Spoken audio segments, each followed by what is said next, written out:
All right. Good evening, guys. Ken at Tortoise Capital Nightly Strategy Podcast for December 12th, 2021. So Ken H. sent me a note this morning, I think really just to wake me up.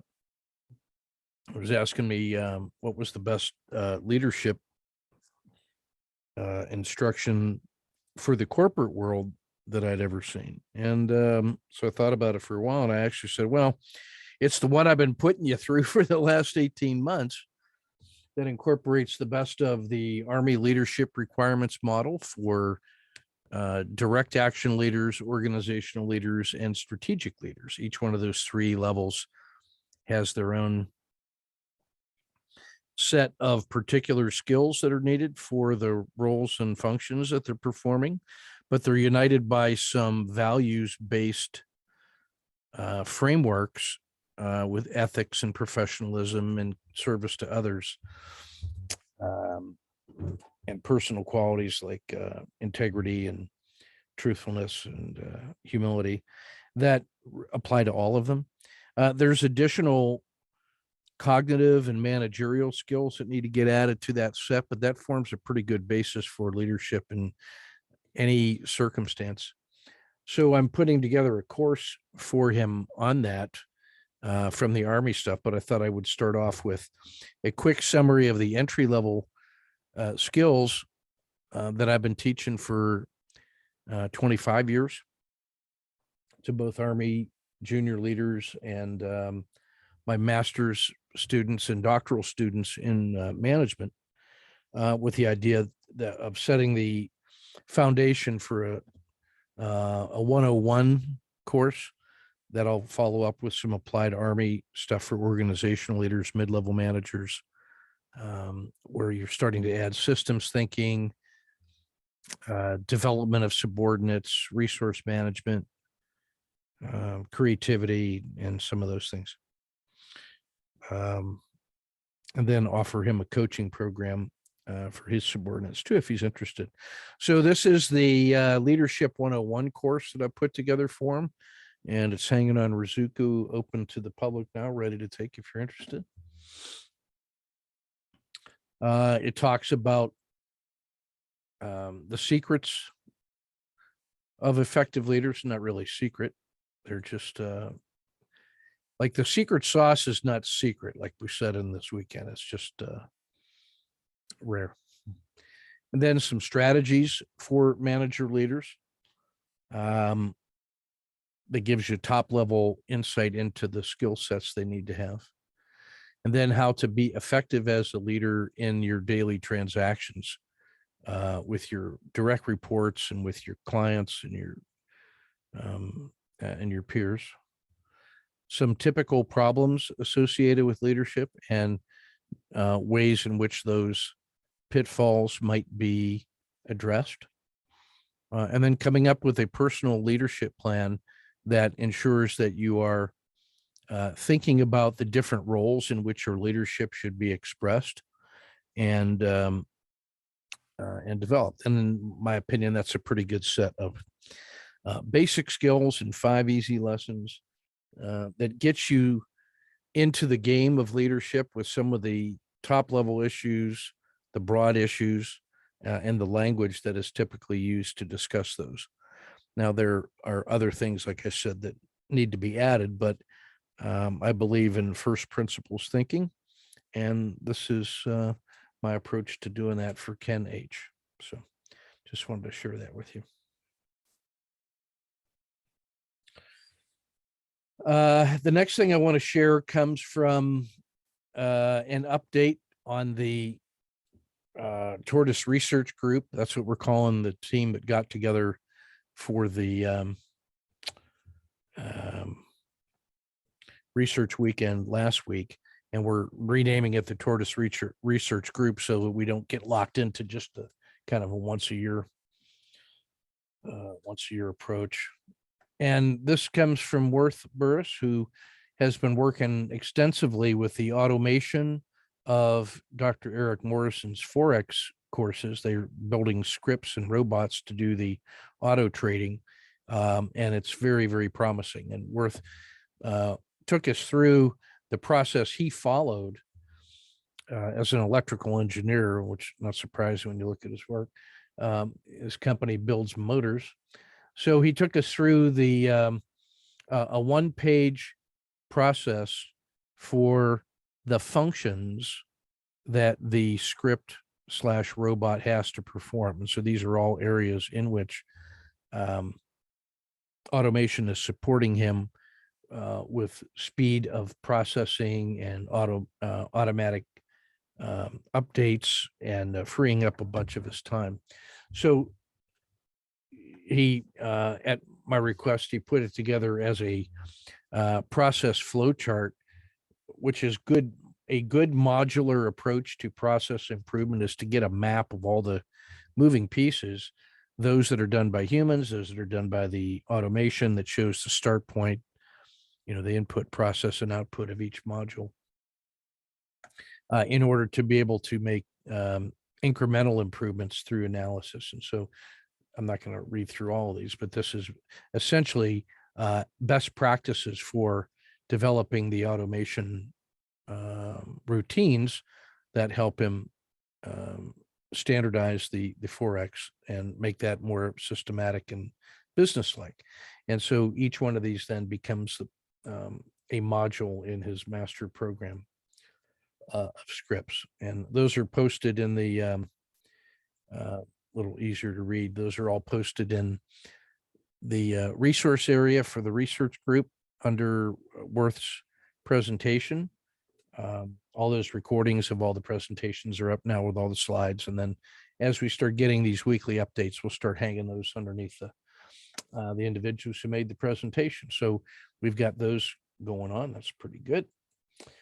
This is one from Matt. He is a pro money manager, as well as being a lawyer and a PhD.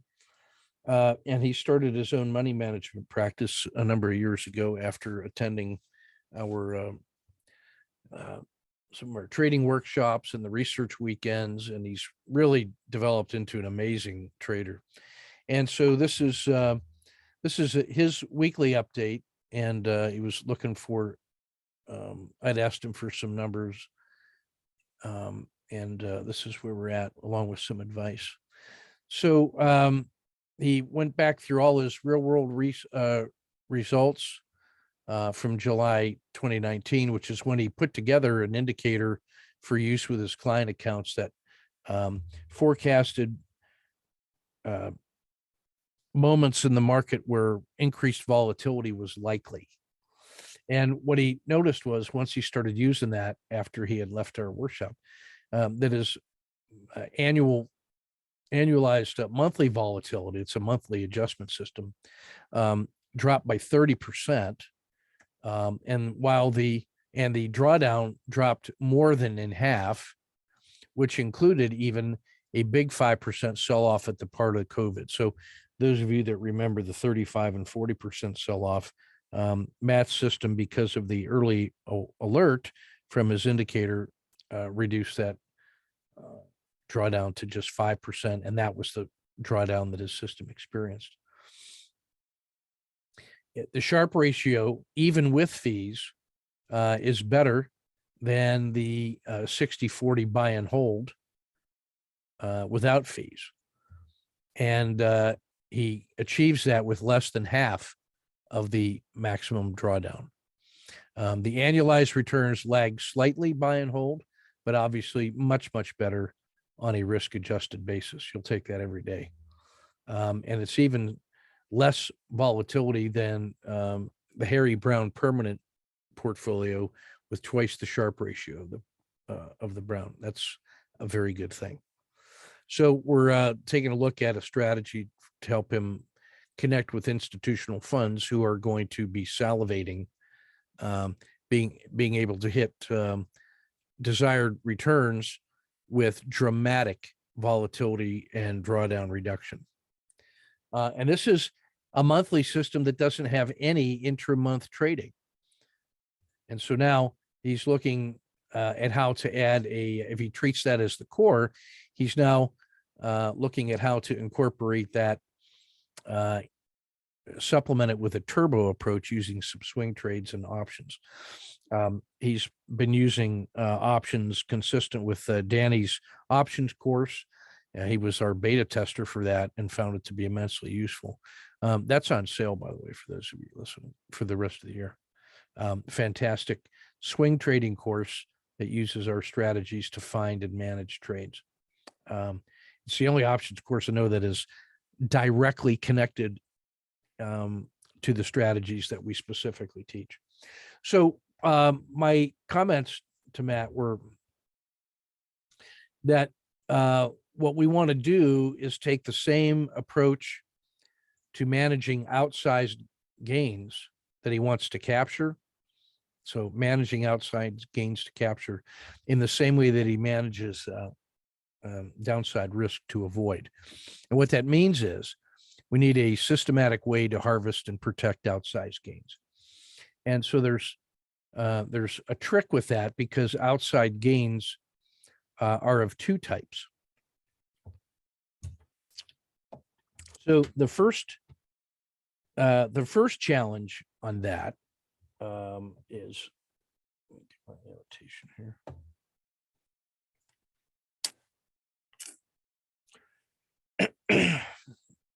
So the first problem you have is that a lot of times, if you look at Tesla, you'll get these kinds of moves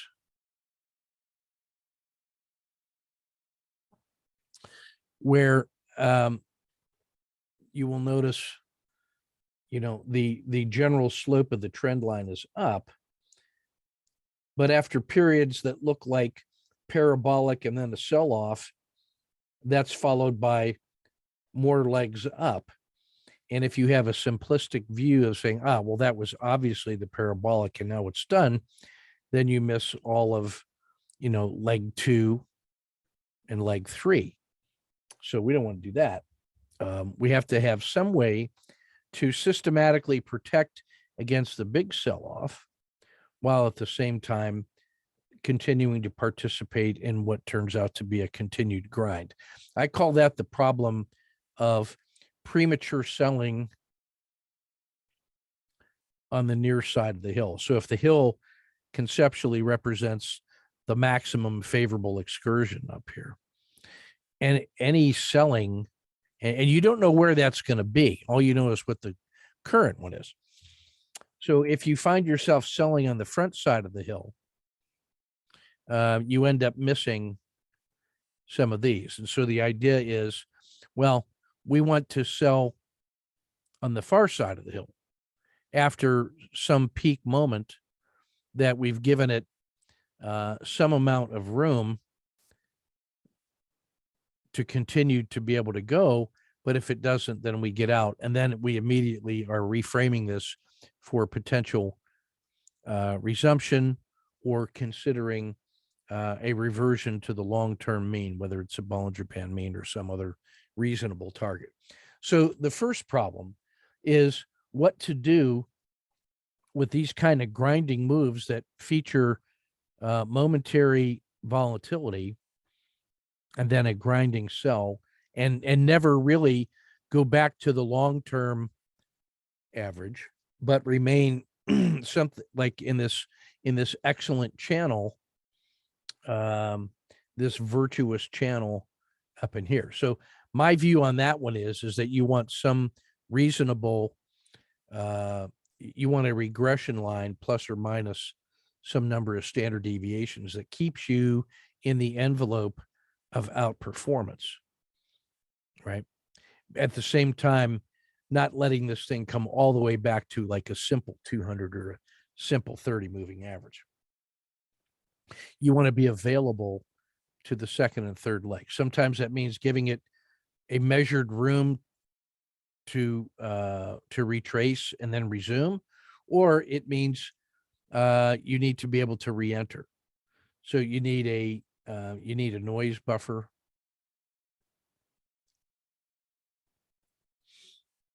But then you also need re-entry strategies. If that turns out to be, the best thing moving, why then, you need to be able to get back on that as compared to the other options you have. So now this takes into account portfolio composition,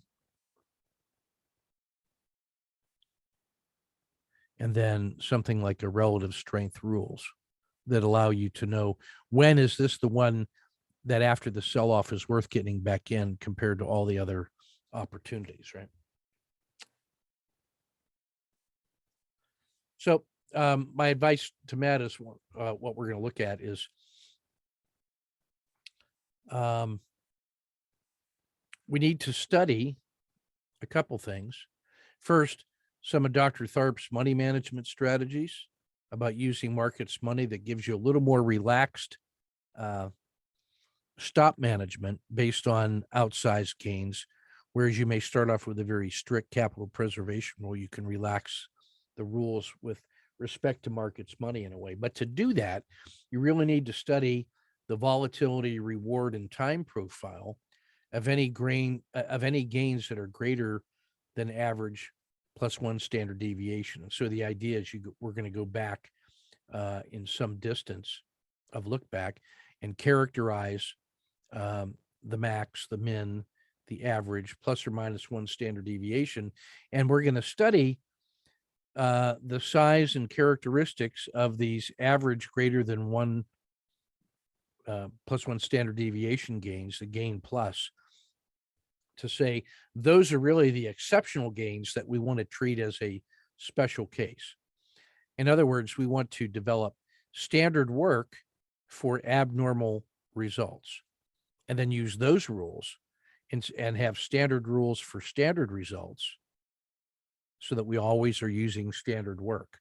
We always want to use standard work, but the standard work can vary based on whether you classify this as normal gains or abnormal gains. So part of that is by studying just this subordinate data set in order to understand what it's really doing. And then that allows us to maybe tune either the what the money management stop would be or the reentry criteria. The second problem to have is the problem of the parabolic, and that is when you're grinding along and that average move is better than the broad market itself, you have this much competitive advantage. So you love that. The first problem is if you had a little temporary parabolic and it pulls back, does that mean the run's done? So I want to capture, or do I need to give it a wider berth and then have a reentry? The second thing is that when that bubble actually bursts and it's done, that sell-off from if we said that was the beginning of the exaggerated gain, a lot of times you'll get leg one and leg two, and the characteristics of this sell-off are the same as when the market is just crunching along and suddenly you get volatility and that thing panic collapses like the COVID, 35% in 4 weeks. So it turns out that it may be possible for the volatility indicator, which he's using to protect against this massive sell-off from normal conditions, may be suited for protecting against the sharp parabolic collapse after a period of abnormal gains. So that's really the second characteristic or the second problem that we're going to work on when it comes to managing the special case of having abnormal gains. How really to protect against that sharp sell-off when it actually cracks. That's the second case. And then the first case is what to do with this thing that just refuses to break. And how do we stay connected? How do we use markets money to stay in? And how do we manage reentry conditions for after a period of exceptional gains? Because you may have a different reentry rule for something that was just abnormally great compared to standard reentry rules for things that are just normally good. All right, so that's part of our research group in progress, and looking to work with Mike D in Australia and Matt and Danny on this one. So we've got our finest minds of the generation working on it.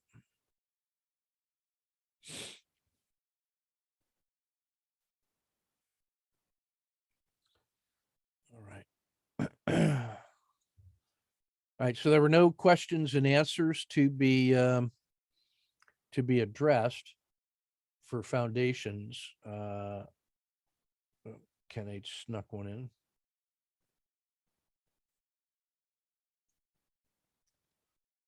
So let's take a look at his work here.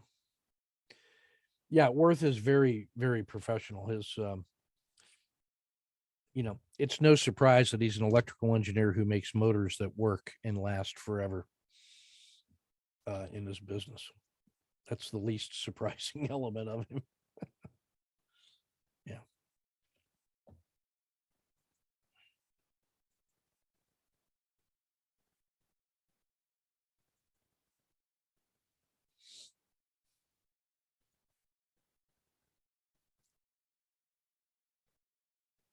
All right.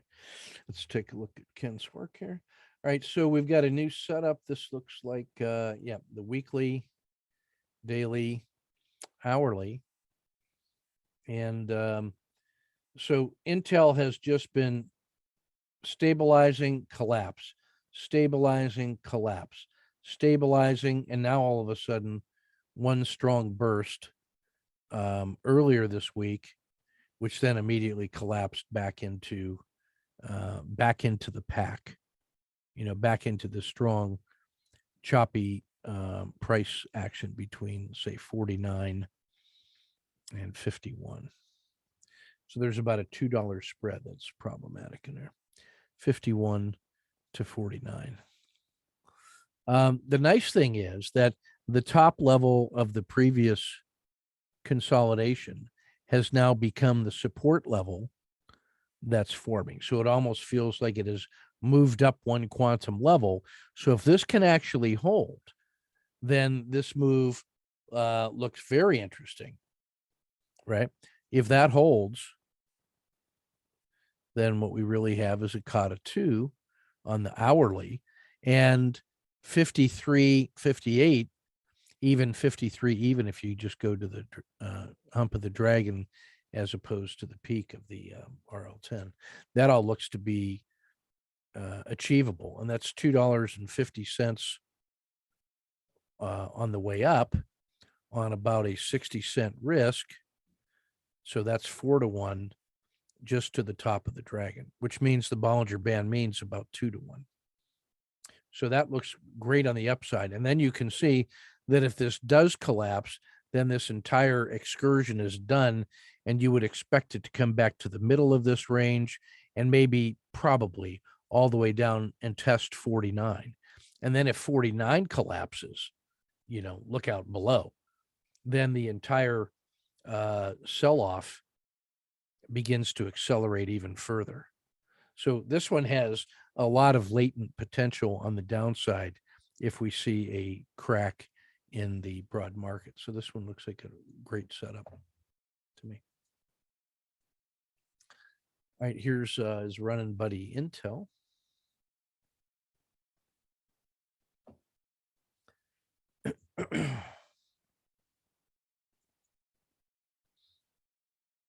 And again, we'll get the weekly, daily, hourly. And this one also features that harsh sell-off. Oh, that's the one I just did. Stupid. Sorry about that. I'd say, man, it sure looks a lot like that other one we just did. Had IBM on my brain. All right, so here we go. Sorry, Coca-Cola. Strong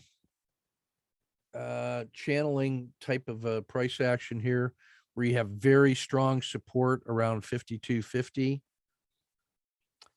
Strong upside resistance. Let's call it 57. That's really a resistance there. So was that. So from 57 to 52 is $5 is the range. And the weekly has moved all the way up to within spitting distance of 57. So, your feeling would be that if 57 can break, then it's not going to roll over and come back to 55. No, it could keep going. So, what he's got here was the last cycle, strong support at 53, a 50-cent risk. The gap happened, so he took it at 54.25 and was able to get no lose plus dinner for two, because that's what was there. He notices that he missed the COTA 2, the 55 to 57. So now the question remains, well, what do you do now? Nothing. You do nothing right now. And the reason is this exaggerated move, you'd love for that to continue, I suppose. But, your upside is 56.50 and then 57. Unless you were going to do this intraday with about a 30-cent risk, the reward to risk just isn't there. The one thing in its favor is that it has cleared the psychologically important level of 56, but you're only really able to play to 57. So you're talking about 90 cents or 70 cents to the upside. You have to have about a 30-cent risk, just to get 2-1. The only advantage of doing that was if you thought it was actually going to break out from here and go, you could do that. So if that's the only thing working for you, maybe. Now, he didn't frame it that way. We were really just showing the power of the COTA 2. And you can't get them all. Sometimes you just miss them, or we're busy or whatever. But I think there's still another potential in there. The interesting part of that one may be on a tech meltdown, right? Because if this collapses, say below 56, then you got to move down here to 55. That's pretty straightforward, back to this cluster here. So that's a full dollar. And if that collapsed at 56, you could probably get out of there with a 10-cent risk. And then if that collapses, then this whole gap is vulnerable. And now 53 is back in order, right?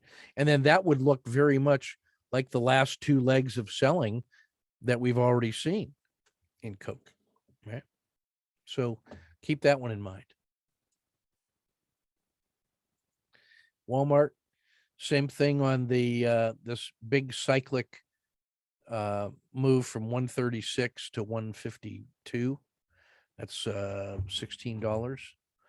Only this one is on the value side of the equation already, with a strong support on the daily. But you can see there's like a little micro COTA 2 happening, which Ken got it locked in. It's already cleared the Z3. So this is just starting to unwind. You think it's going to get to here, 143.5. So there's another $2.50 of easily identifiable upside before you get anything like resistance. And then if that breaks, this is not much resistance until you get to 146.5. So he's tied into this pretty nicely. He got paid with the no lose plus dinner for two. He avoided the pain, and then he saw the COTA 2 developing. Could we have gotten that one? Maybe, but still, that's plenty of time. And he's locked in no lose plus dinner for two. I love that one. That's good hard work. Well done. United Health. This one is free and clear to the upside. This is in good shape. So there was the gap. That's the reason you're interested in the gaps. There was a exit, a re-entry, a fractional loss, and then a COTA 2, strong COTA 2 there with the PSAR flip and go. He waited until it had passed the RL10. So this is truly an emerging dragon.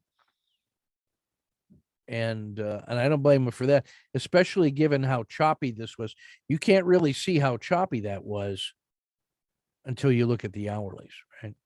But now that it has cleared this level, that's all left behind in the dust, and that's a really nice entry. I'd be looking to, as soon as I can, get that up into here, lock it in. But this has every indication of going because it's a Z3 breakout, and healthcare, all the healthcares were doing pretty well last week. So it's got some potential for some real legs. Would I play the short side on that one? I think probably so. Because now it's going to come back inside of this cluster, and 460 is in play, and that's $12. And you're only risk, if you got short in here or here, you're only going to risk about 5. So that gives you almost 3-1 on a return just to the previous support level. And then that could easily get back into this chop. So I like that one in both directions. Apple is just crushing things left and right, like Godzilla. Maybe you should try the Wu Wei with the sniper and manager, only in this case trading up. So normally the Wu Wei exit is where we think about the Bollinger Band mean as the manager and the PSAR as the sniper. What he may be saying here is using the, upgrading that so that the PSAR is the manager, because that's been so strong. And then looking at the sniper, maybe to take that here, and then the Wu Wei is the manager. I think that's a good idea. And the reason is that when you have such strong outperformance, you're getting these Z3 excursions, especially, and Apple was leading the pack in tech. You're always going to have that widest gap all the way back to the PSAR for the sniper. So I think you just make that a 1-bar low and the PSAR as the managerial exit for this special case of Apple being so very strong. So I think that makes perfect sense. It still preserves the idea of half with the sniper and half with the manager, but it accounts for the abnormal gains that you're experiencing here. And that's almost like the standard work for abnormal gains would be to trade up one level to upgrade the sniper and the manager.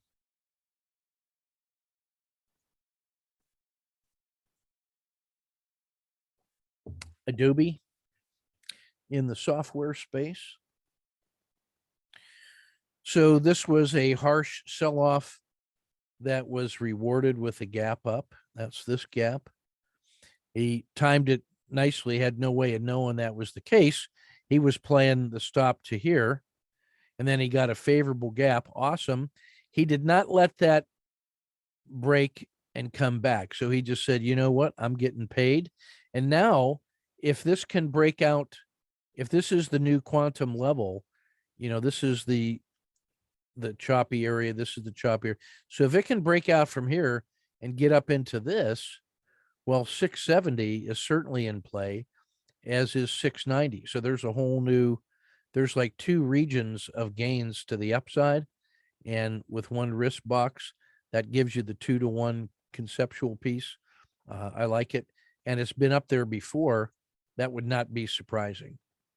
And then the weekly performance, there's still a lot of favorable action. This little sell-off, people jumped on it to push it higher. And now this is struggling to get back to 700 in a hurry. So you got some technical support for that rascal. Tesla, I'm going to ask Ken H. I think we're missing, knowing you, I think we're missing a sell-off and exit in here somewhere. That somewhere in here, there's a Tesla exit that's missing. Because let's see, this is, yeah. So at this last turning point, he gets this move. That's leg 1, leg 2, gets the third one in, and then after the Z3 rollover, crushes it, misses this, avoids that. Now there's a COTA 2, which he gets, And so it would be unusual to see you let 2 turn into that. So my expectation is that there's an exit either here or here that's not on the chart. And now what we have is a COTA 2 forming again. That's just lather, rinse, and repeat. And then a second position, if it gets above 1064, that's where your second position is going to get added. So that's just routine. Standard. Oh, okay. All right. So the second dot should be, then I was right. How about that? I was going to say, that's a pretty awesome second entry. No worries. That looks more like your style. For a minute, I was afraid that you were turning into a true believer on Tesla, trying to get the 2 positions in quick. And then you better exit here. I feel better that that's an exit because you let it run and then it came back and you got paid and then avoided all of this. And now you're just locking it in and ready to go. Just what we do. Just like that.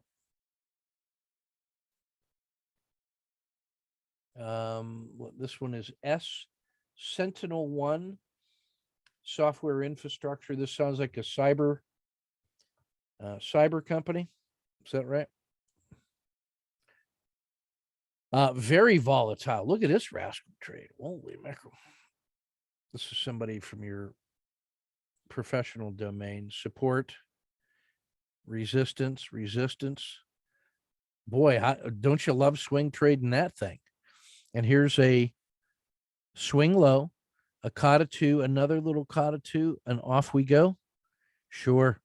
If it breaks above this, then it doesn't hesitate there very long. This is really the test around 58.50. And if that one goes, then you have a really nice stair step ladder on this thing, getting all the way back up to 75, $5 steps. And I think if it worked here, I think I'd have my stop at halfway and get twice the position size. Because when this thing goes, it really likes to go. And there's a lot of people that are going to think this is buying it on sale, because the last 2 times when the buyers came in, they got it up to 65 pretty quick. So I think I'd be jumping on that one. All right. Nice work. Well done, fellas. Tomorrow we'll look at some more trade frames. Let's get prepared. Those of you that did not see the Protreptic course, the session that I uploaded from yesterday was pretty amazing. We explored the idea of being well prepared but unplanned. So the idea of protreptic coaching, which comes from Aristotle, the idea is that you have to be true to the moment of what's happening in the conversation between the guide and the subject. Like, you don't want to have a preconceived notion about where that thing's going to go. You don't want to have a script that you're following strictly that's more important. You don't want the script to be more important than what you're actually seeing. So the guide has to cultivate this notion of being well prepared but unplanned, in the sense that we're going to follow the dialogue wherever it goes according to the basic principles of good protreptic behavior, which is based on trust and exploration of concepts. And if you think about it, that is the perfect mindset for our style of bidirectional trading, that we want to be very well prepared. And we have a plan about how to follow price, but we don't want to be wedded to the scenario that we wish that we would see, and then try to interpret price action in order to justify our belief in our plan. In fact, we want to release that plan. We want to use planning to find candidates that should be prepared. And then once we prepare them, we want to be able to go in either direction. So it actually turns out that protreptic coaching, in the style of Aristotle and Socrates, not only is an amazing way to explore your own values as a person in the world, which you hear me doing in that video, but it also helps to cultivate the mindful awareness that traders need in order to be able to respond to the price that's happening and not the scenario that they wish they could see. So I strongly encourage you to listen to that video. It's pretty well done. Jens and I were properly appreciative of what happened to us when we started talking. That's what happens. All right, guys, that's everything I got for you. We shall see you tomorrow. Take good care and see you on the high ground. Yeah, Ken H, let me know how that leadership course strikes you. If that's something that your guys could use, we can talk on that.